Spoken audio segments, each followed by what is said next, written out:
Oke, baik. Baik, terima kasih Bapak Ibu Saudara telah mempersiapkan waktunya. Perkenalkan, nama saya Gilbert Jaidon, SH. Hari ini saya akan mempresentasikan terhadap yaitu analisis hukum perusahaan terhadap perilaku koperasi dalam praktik kartel tiket pesawat di Indonesia.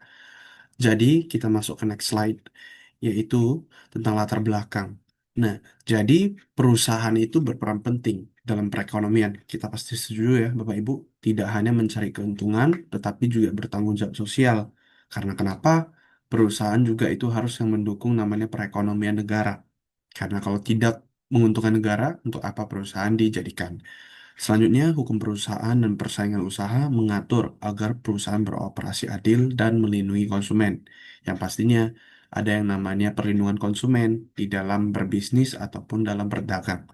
Yang dalam kasus ini saya akan angkat yaitu kasus kartel tiket pesawat, putusan KPPU 15 garing KPPU 1 garing 2019 yang menegaskan pentingnya kepatuhan hukum dan pengawasan untuk keseimbangan pasar. Jadi perusahaan bukan hanya sekedar entitas profil atau entitas profit, tapi harus punya tanggung jawab sosial dan harus selaras dengan keadilan, kepastian hukum, dan kemanfaatan sosial. Yang kedua, persaingan yang sehat juga pastinya mendorong kualitas, efisiensi harga, dan harga yang kompetitif. Itu kartel ini merusak yang namanya pengaturan harga dan pembatasan produksi atau pengumpulan pasar. Karena kita mengetahui kalau kartel atau satu mafia itu dapat merusak harga pasar yang ada di dalam marketplace ya. Yang selanjutnya adalah ada namanya Undang-Undang Nomor 5 Tahun 99 lahir untuk menjaga agar kompetitif pasar reformasi ini dan melarang praktik kartel atau monopoli. Jadi Bapak Ibu boleh sehabis ini boleh mengecek Undang-Undang Nomor 5 Tahun 99. Kita ke next slide, yaitu rumusan masalah. Apa yang kita mau angkat dalam paper ini? Ya, yang pertama, bagaimana kedudukan hukum perusahaan dalam mengatur perilaku korporasi agar tetap sesuai dengan prinsip persaingan usaha yang sehat di Indonesia. Itu yang pertama. Dan yang kedua adalah bagaimana peran INACA sebagai asosiasi perusahaan penerbangan dalam perkara kartel tiket pesawat ditinjau dari perspektif hukum perusahaan. Nah, sebelum masuk ke dalam intinya, kita perlu mengetahui sebenarnya kan perusahaan itu memiliki fondasi atau dasar hukum di Indonesia. Kita harus mengetahui dulu. Fondasi hukum, kekuatan hukum, dasar hukum di Indonesia, hukum perusahaan adalah Undang-Undang Nomor 40 Tahun 2007 tentang persaingan terbatas. Itu mendorong GCG, Governance Corporations, ya, habis itu transparansi, akuntabilitas, tanggung jawab. Jadi ada yang namanya diatur dari direksi, komisaris, dan lain sebagainya. Jadi secara lengkap perusahaan PT, persaingan terbatas itu diatur. Yang kedua, tadi kita ada bahas ya di sebelumnya, ada yang namanya hukum persaingan bahwa harus mempunyai persaingan yang sehat. Itu diatur pasca reformasi nomor 5 tahun 99 melarang adanya kartel, posisi yang dominan yang disalahgunakan, dan lain sebagainya. Yang ketiga, keterpaduan. Nah, jadi kita mengetahui di dalam beranda hukum juga sudah diajari Bapak Ibu Saudara bahwa ada namanya perusahaan yang di-merger atau diakuisisi. Itu perlu diawasi. Kenapa? Agar tidak terciptanya monopoli dan kewajiban pelaporan kepada KPPU sebagai instrumen preventif. Ya, jadi itu salah satu hal yang harus kita ketahui terlebih dahulu. Nah, kita ke next slide, yaitu tujuan penelitian. Apa sih sebenarnya tujuan dari penelitian ini? Yang pertama, untuk mengetahui kedudukan hukum perusahaan dalam mengatur perilaku korporasi agar tetap sesuai dengan prinsip persaingan usaha yang sehat di Indonesia yang sudah dimention sebelumnya. Dan yang kedua, untuk mengetahui peran INACA sebagai asosiasi perusahaan penerbangan dalam perkara kartel tiket pesawat ditinjau dari perspektif hukum perusahaan. Next slide. Next slide, kita akan belajar tentang kedudukan hukum perusahaan dalam mengatur perilaku korporasi agar tetap sesuai dengan prinsip persaingan usaha yang sehat di Indonesia.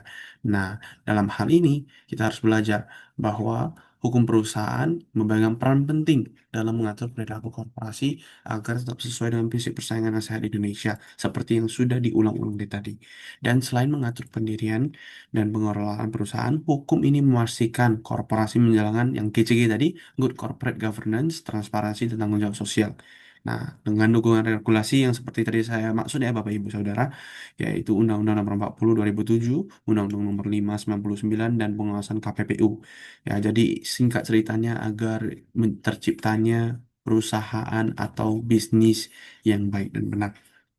Ya, jadi kita mengetahui bagaimana bisnis yang sehat. Kita masuk ke dalam ya, isinya. Jadi peran INACA sebagai asosiasi perusahaan penerbangan dalam perkara kartel tiket pesawat ditinjau dari perspektif hukum perusahaan. Nah, kita harus mengetahui dulu apa fungsi dari INACA tersebut. INACA adalah sebagai salah satu badan asosiasi maskapai yang berperan sebagai forum komunikasi, koordinasi, dan advokasi industri penerbangan. Habis itu ada yang namanya batasan hukum, yaitu legalitas asosiasi tidak membenarkan pengaturan harga atau praktik yang melanggar prinsip persaingan usaha sehat yang di UU nomor 599 ya. Dan yang terakhir ada kasus kartel. Nah, dalam putusan KPPU 15 garing KPPU 1 garing 2019, INACA memfasilitasi koordinasi harga tiket antar maskapai melampaui fungsi sahnya dan melanggar hukum persaingan. Jadi kita harus mengetahui bahwa bagaimana cara kita untuk mengetahui apakah suatu bisnis atau suatu perusahaan melanggar Undang-Undang Nomor 599 itu hal yang sangat-sangat krusial. Kita ke next slide. Ya, kita masuk ke kesimpulan. Tapi sebelum kita masuk ke kesimpulan, ada beberapa hal yang kita harus mengerti. Ya, seperti analisis hukum perusahaan atas perilaku korporasi. Memang ini tidak ada di dalam slide, tapi Bapak Ibu Saudara mungkin bisa ambil notes-nya, ambil catatan kita sambil belajar. Nah, GCG adalah Good Corporate Governance dan Fiduciary Duty atau direksi komisaris itu keputusannya itu harus independen, harus sesuai dengan hukum dan untuk kepentingan perseorangan sah, bukan bukan koordinasi dengan kompetitor. Jadi ada yang namanya di dalam PT itu tidak boleh yang namanya ada monopoli atau kekuasaan sepihak. Harus yang namanya itu saling mendukung, saling memiliki tugas masing-masing. Ya, karena kalau kita pelanggaran prinsip persaingan yang tidak tidak itu tidak dibenarkan banget. Dan alasan kenaikan harga itu dari mulai dari bahan bakar ya, contoh ya, dari aftur sendiri itu diatur sama negara, itu diatur sama hukum dan lain sebagainya. Ada kesepakatan harga di dalamnya. Tidak boleh ada yang namanya kartel seperti yang ada di dalam slide-nya saya. Dan yang pasti dari tadi kita berpikir peran KPPU, ya kan? Kasus ini kan kartel ya. Jadi apa peran KPPU? Peran KPPU itu adalah sangat krusial, ya. Dia sebagai pengawas dan penegak penegak apa? Penegak hukum pastinya, ya kan? Dia yang bergerak paling depan untuk perlindungan konsumen. Jadi kita harus mengetahui, oh gini ya sebenarnya. Nah, sebelum itu kita akan masuk ke kesimpulan.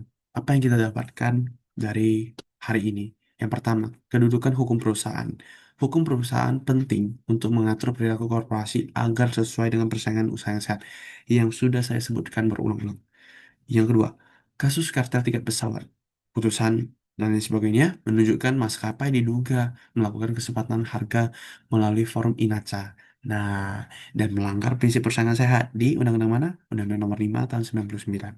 Penyalahgunaan fungsi asosiasi, INACA seharusnya berfungsi untuk advokasi dan efisiensi industri, tetapi forum tersebut disalahgunakan yang menyalahi prinsip ultra vires dan asas kepatuhan hukum. Nah, bagi yang bertanya-tanya, apa itu ultra vires? Ultra vires adalah penggunaan asosiasi untuk mengkoordinasikan harga menyimpang dari tujuan sah badan hukum asosiasi. Jadi, kita mengetahui ya apa itu ultra vires. Next, kita akan masuk ke saran.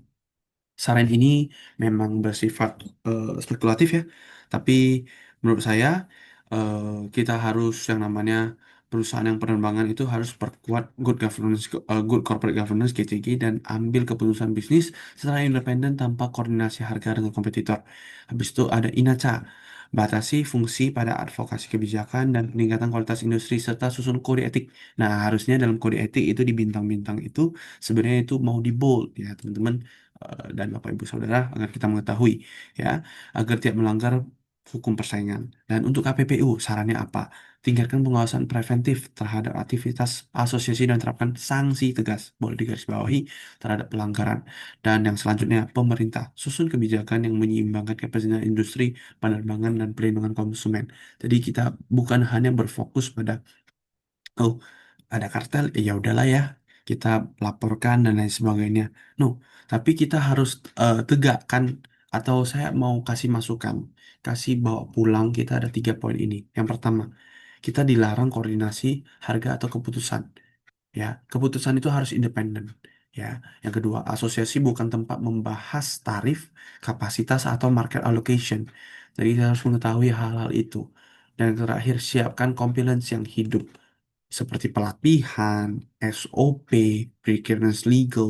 Jadi kita mengetahui hal-hal apa saja karena menurut saya di dalam perusahaan khususnya penerbangan maskapai ya kan ini mungkin beberapa untuk Bapak Ibu adalah suatu hal yang baru akan tetapi hal inilah yang membuat kita belajar bahwa ada beberapa badan yang berusaha untuk yang namanya memonopoli pasar dan lain sebagainya agar Bapak Ibu Saudara mungkin ke depannya eh, kita bilang puji Tuhan dan Alhamdulillah mungkin bagi Bapak Ibu Saudara yang ingin menjalankan bisnis maskapai bisa melihat beberapa hal yang ada dalam presentasi saya. Mungkin sekian dari presentasi saya. Sampai jumpa di pertemuan berikutnya dan kesempatan berikutnya. Terima kasih Bapak Ibu Saudara.